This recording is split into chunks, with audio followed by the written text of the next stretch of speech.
Namaku Delong. Di desaku, ada satu sungai tua yang sudah ada. Bahkan sebelum rumah-rumah, berdiri rapat seperti sekarang. Sungai itu membelah desa jadi dua bagian.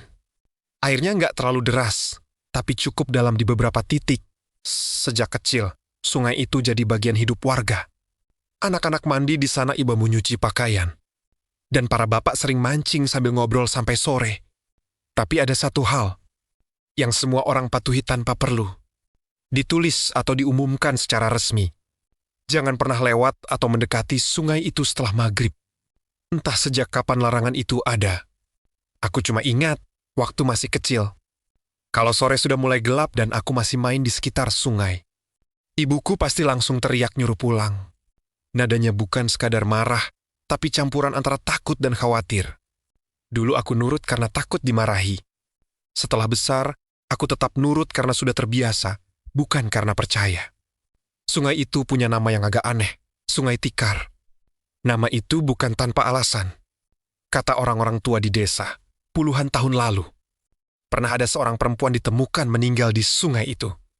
Tubuhnya terbungkus tikar pandan, diikat asal-asalan, dan sudah membusuk waktu ditemukan. Wajahnya susah dikenali. Nggak ada yang tahu siapa pelakunya, dan anehnya, juga nggak ada yang benar tahu siapa perempuan itu. Seolah-olah dia muncul begitu saja, lalu mati begitu saja. Sejak kejadian itu, warga sering melihat tikar pandan mengapung di sungai. Kadang pagi-pagi, kadang sore, tapi paling sering menjelang maghrib. Tikarnya lusuh, warnanya gelap, dan selalu muncul di titik yang sama. Aneh lagi, tikar itu sering terlihat diam di tempat, padahal arus sungai sedang jalan. Cerita-cerita itu sering kudengar sambil lalu. Dari obrolan di warung kopi, dari orang tua yang duduk di pos ronda, atau dari cerita ibu-ibu saat kumpul. Dan setiap kali, aku selalu menanggapi dengan senyum kecil atau anggukan basa-basi. Dalam hati, aku yakin semua itu cuma sugesti. Sungai ya sungai. Tikar ya tikar. Bisa saja hanyut dari tempat lain. Sampai akhirnya, kejadian itu menimpaku sendiri. Sore itu sebenarnya hari biasa. Aku pulang kerja sedikit lebih telat dari biasanya. Badan capek, kepala penuh. Dan yang kupikirkan cuma cepat sampai rumah, mandi, lalu rebahan. Jalan utama desa agak jauh memutar. Sementara ada satu jalan kecil yang lebih cepat, memotong dekat sungai. Biasanya aku nggak pernah lewat situ menjelang maghrib. Tapi hari itu motorku tiba-tiba mogok di tengah jalan sepi. Mesinnya mati mendadak. Aku coba nyalain lagi, tapi cuma bunyi kasar lalu mati lagi. Aku cek bensin, masih ada. Aku cek kabel seadanya, tapi aku memang nggak paham mesin. Matahari sudah turun rendah, warnanya oranye kemerahan. Dan langit pelan berubah gelap. Aku melirik jam. Maghrib tinggal sebentar lagi. Kalau aku dorong motor lewat jalan utama, jaraknya jauh dan gelapnya keburu turun. Sementara jalan dekat sungai itu cuma beberapa menit kalau jalan kaki. Aku berdiri lama, ragu. Tapi akhirnya aku menghela napas dan mengambil keputusan yang belakangan sangat kusesali. Cuma lewat sebentar, gumamku pelan, lebih ke meyakinkan diri sendiri. Aku ninggalin motor di rumah warga terdekat dan mulai jalan kaki menuju arah sungai. Awalnya biasa saja. Suara jangkrik mulai terdengar. Angin sore bertiup pelan. Tapi semakin dekat ke sungai, suasananya berubah. Udara yang tadinya hangat mendadak terasa dingin, menusuk kulit. Bulu kuduku berdiri tanpa alasan yang jelas. Begitu sampai di tepi sungai, langkahku otomatis melambat. Ada perasaan aneh yang susah dijelasin. Sungai itu kelihatan jauh lebih gelap dari biasanya. Airnya hitam pekat, seperti menyerap cahaya, bukan memantulkannya. Permukaannya tenang, terlalu tenang, sampai terasa nggak wajar. Pepohonan di sekitar sungai berdiri rapat. Daun-daunnya bergesek pelan tertiup angin. Tapi suaranya terdengar lebih berat, seperti bisikan. Bau tanah basah bercampur lumpur tercium kuat.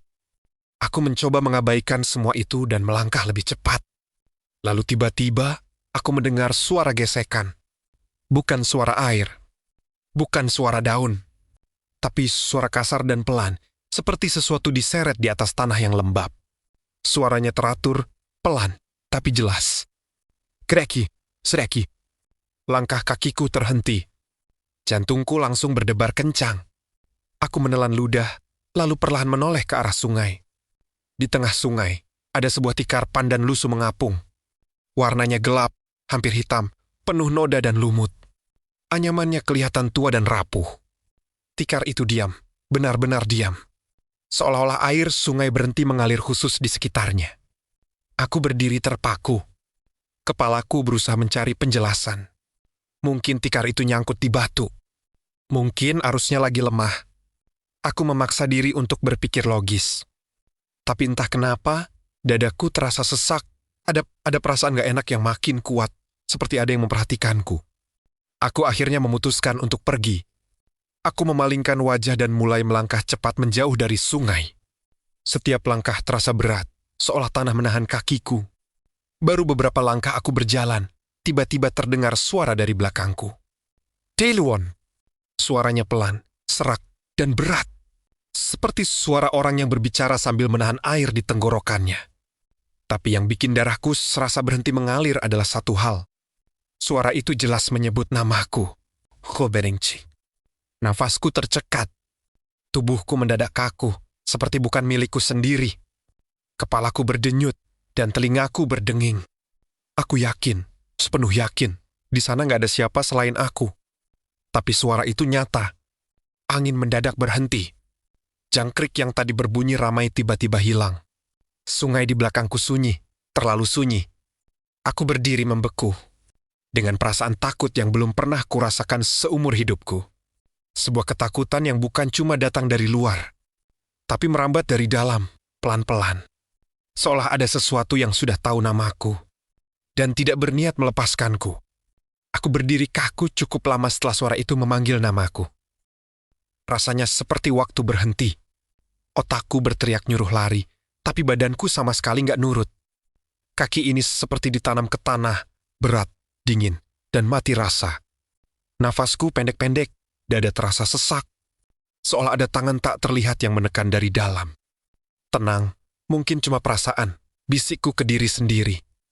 Meski suara itu terdengar gemetar dan sama sekali nggak meyakinkan. Aku memejamkan mata beberapa detik, mencoba mengumpulkan keberanian. Dalam pikiranku, aku terus mengulang bahwa semua ini cuma sugesti.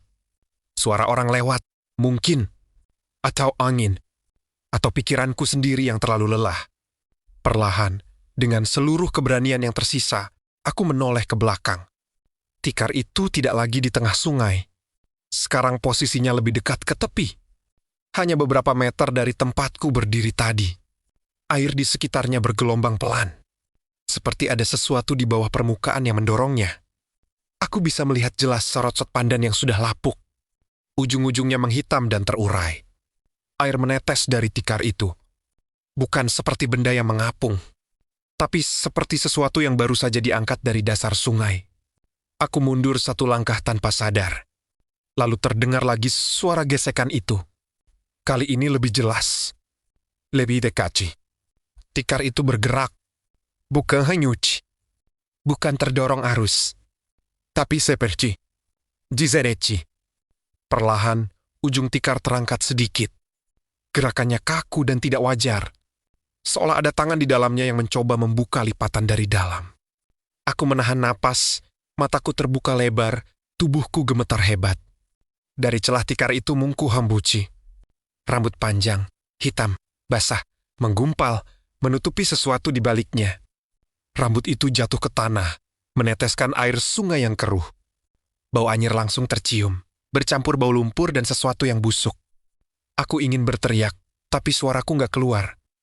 Tikar itu terbuka lebih lebar. Dari balik rambut basah itu, terlihat kulit pucat keabu-abuan. Seperti mayat yang terlalu lama terendam air. Sebuah tangan kurus muncul, jarinya panjang dan kaku, kukunya kehitaman. Tangan itu mencengkeram tanah di tepi sungai, meninggalkan bekas goresan. Perlahan, sangat perlahan, sosok itu menarik dirinya keluar dari sungai. Tubuhnya setengah masih terbungkus tikar. Seolah tikar itu bukan sekadar pembungkus, tapi bagian dari tubuhnya sendiri, air mengalir dari lipatan tikar. Menimbulkan suara cipratan kecil yang terdengar sangat keras di tengah keheningan. Aku akhirnya tersadar dan langsung berbalik lari. Aku lari tanpa arah, tanpa berani menoleh. Langkah kakiku terdengar berat, seolah tanah berubah jadi lumpur yang lengket. Jebilak kengkus, suara gesekan itu kembali terdengar. Kali ini lebih cepat, disertai suara air yang tumpah dan napas berat. Seperti seseorang yang berusaha mengejarku. Srek, srek, srek. Aku bisa merasakan kehadirannya di belakangku. Dingin yang menusuk punggungku bukan berasal dari angin, tapi dari sesuatu yang terlalu dekat. Aku hampir jatuh beberapa kali. Nafasku habis. Paru-paruku terasa terbakar. Tapi aku terus lari. Karena satu-satunya hal yang kupikirkan saat itu cuma satu. Kalau aku berhenti, aku nggak akan bangun lagi. Akhirnya aku melihat lampu rumah warga di kejauhan. Dengan sisa tenaga, aku berlari ke arah sana. Begitu kakiku menginjak halaman rumah pertama, suara gesekan itu mendadak berhenti. Aku jatuh terduduk, tubuhku gemetar hebat. Keringat dingin membasahi seluruh badan. Aku menoleh ke belakang. Tidak ada siapa-siapa. Jalan setapak kosong. Sungai tidak terlihat dari situ. Suasana kembali normal, seolah semua yang barusan terjadi cuma halusinasi. Tapi bau anyir itu masih menempel di hidungku. Malam itu aku pulang ke rumah dalam keadaan setengah sadar. Aku demam tinggi. Tubuhku panas tapi aku menggigil kedinginan. Ibuku bilang aku mengigau sepanjang malam, menyebut-nyebut tikar, sungai, dan suara perempuan. Dalam tidurku, aku kembali berada di sungai itu. Kali ini aku tidak berdiri di tepi. Aku berada di dalam air. Tubuhku terikat. Aku terbungkus tikar pandan yang basah dan berat. Aku mencoba bergerak, tapi tikar itu semakin menekan tubuhku. Air masuk ke hidung dan mulutku. Aku berusaha berteriak, tapi yang keluar cuma gelembung udara. Di depanku, perempuan itu muncul. Rambutnya terurai menutupi wajah, tapi aku bisa melihat senyumnya. Senyum yang lebar, dingin, dan penuh kepuasan. Matanya hitam, kosong, menatap lurus ke arahku. Dia mendekat, wajahnya sangat dekat dengan wajahku. Sekaranggi. Gantian, bisiknya. Aku terbangun sambil berteriak keras. Nafasku terengah-engah. Kaosku basah oleh keringat. Jiluah humas, suasana masih gelap. Jam dinding menunjukkan lewat tengah malam. Aku mencoba menenangkan diri. Meyakinkan diri bahwa itu cuma mimpi. Tapi saat aku berbaring kembali dari arah luar rumah, samar-samar aku mendengar suara yang membuat darahku membeku. Suara gesekan pelan, seperti tikar yang sedang diseret perlahan di atas tanah. Aku membeku di atas kasur saat suara itu terdengar lagi. Pelan, teratur. Seperti seseorang yang dengan sabar menyeret sesuatu di halaman rumah. Nafasku tertahan. Aku bahkan takut berkedip. Rumah terasa terlalu sunyi, terlalu sepi, padahal biasanya malam selalu diisi suara jangkrik atau angin. Menyentuh daun pisang di samping rumah. Sreki, sreki. Suara itu semakin jelas. Aku menarik selimut sampai ke dada, bukan karena dingin, tapi karena tubuhku gemetar hebat. Aku ingin bangun, ingin menyalakan lampu, ingin memanggil ibu. Tapi ada perasaan aneh yang menahan, seolah kalau aku bergerak, sesuatu yang menunggu di luar akan langsung masuk. Lalu terdengar suara langkah. Bukan langkah kaki biasa, berat, pelan. Dan seperti diseret, langkah itu berhenti tepat di depan rumahku. Aku bisa mendengar napas berat di balik pintu kayu. Delong, suara itu terdengar lagi, lebih dekat lebih. Jelas, tidak lagi dari sungai, tapi dari depan rumahku sendiri. Aku menutup mata sekuat tenaga, kepalaku berdenyut. Dadaku sesak, dalam hati aku terus membaca doa yang aku bisa. Meski lidahku keluh dan pikiranku kacau. Pintu rumah tidak terbuka, tapi aku tahu sesuatu ada di sana. Tiba-tiba suara itu menghilang. Eni, aku tidak langsung lega. Justru keheningan itu terasa lebih menakutkan. Seperti jeda sebelum sesuatu yang lebih buruk terjadi. Aku tidak tidur lagi sampai pagi. Begitu matahari terbit, aku langsung pergi menemui Mbah Wiryo, orang tertua di desa. Badanku masih lemas, wajahku pucat, dan mataku perih karena tidak tidur. Begitu aku menceritakan semuanya, wajah Mbah Wiryo langsung berubah. Keriput di wajahnya makin dalam. Matanya menyempit, dan ia menghela napas panjang. Kamu sudah dipanggil namanya, katanya pelan. Dan kamu sudah menoleh. Aku menelan ludah. Tenggorokanku kering. Mbah Wiryo menjelaskan kalau hantu itu bukan sekadar penampakan. Arwah perempuan yang mati terbungkus tikar itu terikat dengan sungai dan tikarnya. Siapapun yang melanggar wilayahnya saat maghrib dan menoleh saat dipanggil akan ditandai untuk menggantikan posisinya. Satu-satunya cara, kata Mbah Wiryo, kita harus kembalikan dia ke tempatnya. Kita tenangkan arwahnya. Ritual itu harus dilakukan malam ini. Sebelum tengah malam, aku ingin menolak. Seluruh tubuhku menjerit ketakutan. Tapi Mbah Wiryo bilang, kalau aku tidak datang ke sungai malam ini, dia akan datang lagi. Dan kali ini, dia tidak akan berhenti di depan rumah. Malam itu, kami berjalan menuju sungai. Kabut turun lebih tebal dari biasanya. Lampu-lampu rumah warga terlihat redup, seolah sengaja menjauh dari tempat itu. Tidak ada suara binatang. Tidak ada angin. Sungai menunggu dalam diam. Begitu kami sampai, air sungai bergolak pelan. Tikar itu muncul, lalu satu lagi, dan satu lagi. Beberapa tikar pandan mengapung di permukaan air. Masing-masing membentuk siluet tubuh manusia di dalamnya. Aku hampir jatuh karena lututku lemas. Bau anyir memenuhi udara. Dari tengah sungai, sosok perempuan itu muncul perlahan. Rambutnya basah, wajahnya pucat, dan matanya hitam kosong. Tikar di tubuhnya tampak lebih menyatu, seperti kulit kedua. Delong, katanya lirih. Pulanggi. Mbah Wiryo langsung menyuruhku menutup mata dan tidak menoleh apapun yang terjadi. Aku menuruti, meski seluruh tubuhku gemetar. Aku mendengar Mbah Wiryo membaca doa dengan suara bergetar. Diselingi suara air yang semakin keras dan gesekan tikar yang membuat telingaku sakit. Tiba-tiba terdengar suara jeritan. Bukan jeritan manusia biasa. Suaranya panjang, pecah, dan menyakitkan. Aku hampir membuka mata, tapi aku menahan diri. Beberapa detik kemudian, semuanya sunyi. Sengaja sunyi. Saat Mbah Wiryo menyuruhku membuka mata, aku sudah berdiri sendirian di tepi sungai. Tidak ada tikar, tidak ada kabut. Air sungai kembali tenang, seolah tidak pernah terjadi apa-apa. Mbah Wiryo tidak ada di sampingku. Keesokan paginya, desa gempar. Mbah Wiryo ditemukan meninggal di tepi sungai. Tubuhnya basah, penuh lumpur. Dan di tangannya tergenggam potongan tikar pandan yang sudah lapuk. Sejak malam itu, aku memang tidak pernah lagi mendengar suaranya memanggil namaku. Mimpi burukku berhenti. Demamku sembuh. Aku masih hidup. Tapi setiap kali aku melewati sungai tikar, aku melihat sesuatu yang baru. Sebuah tikar pandan mengapung pelan di permukaan air. Dan entah kenapa, setiap melihatnya, aku selalu merasa tikar itu sedang menungguku.